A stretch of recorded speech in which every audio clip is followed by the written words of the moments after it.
Mari kita teliti hukum 17 yang bertajuk, biarkan orang lain dalam ketakutan yang berterusan, wujudkan suasana yang tidak boleh diramal dalam bentuk penceritaan yang mendalam.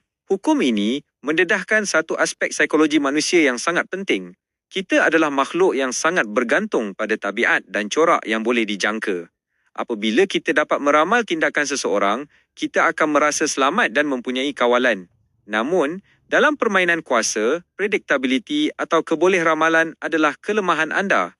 Jika musuh atau orang sekeliling tahu langkah anda yang seterusnya, mereka boleh mengatur strategi untuk menewaskan anda.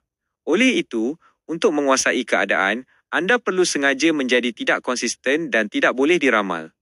Perlakuan yang nampak tidak mempunyai tujuan atau logik akan membuatkan orang lain merasa tidak stabil, bimbang dan akhirnya keletihan kerana terlalu kuat berfikir untuk mencari makna di sebalik tindakan anda. Fail ini membawakan kisah legenda catur dunia antara Boris Spassky dari Rusia dan Bobby Fischer dari Amerika pada tahun 1972 sebagai contoh terbaik. Sebelum perlawanan bermula, Fischer telah mewujudkan suasana kacau bilau dengan tidak hadir pada masanya, merungut tentang wang kemenangan dan mempersoalkan segala logistik perlawanan. Tindakan ini membuatkan Spassky, yang biasanya sangat tenang dan sistematik, menjadi sangat tertekan. Apabila perlawanan bermula, Fischer melakukan gerakan catur yang tidak masuk akal dan sangat berisiko yang tidak pernah dilakukan oleh pakar catur sebelum ini. Spassky menjadi keliru dan cuba mencari rancangan tersembunyi di sebalik gerakan pelik itu, padahal Fischer hanya mahu merosakkan mentaliti lawannya.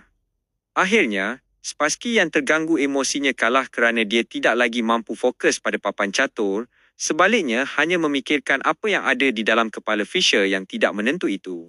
Selain itu, bab ini juga menceritakan tentang pemain tenis atau petinju yang berjaya dengan cara memungkiri jangkaan lawan.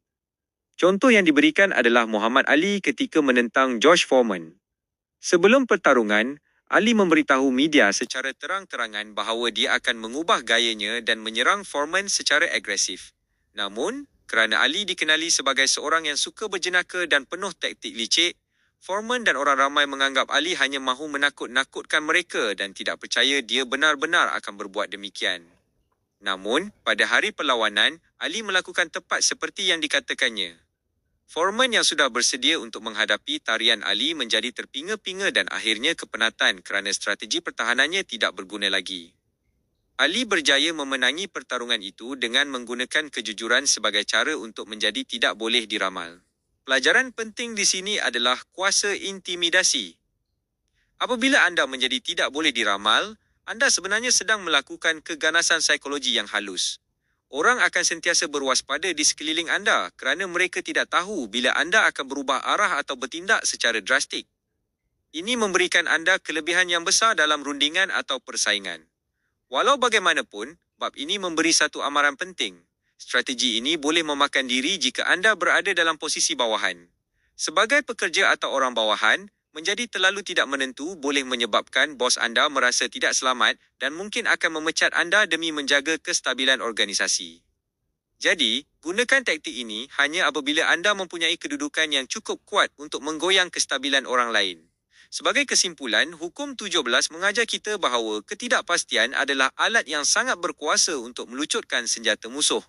Dengan memecahkan pola kebiasaan diri sendiri, anda memaksa orang lain untuk sentiasa meneka dan beradaptasi dengan anda, sekaligus memberikan anda kawalan penuh ke atas dinamika hubungan tersebut. Jangan biarkan diri anda menjadi buku yang mudah dibaca. Jadilah teka-teki yang sentiasa berubah supaya dunia sentiasa tunduk pada misteri anda.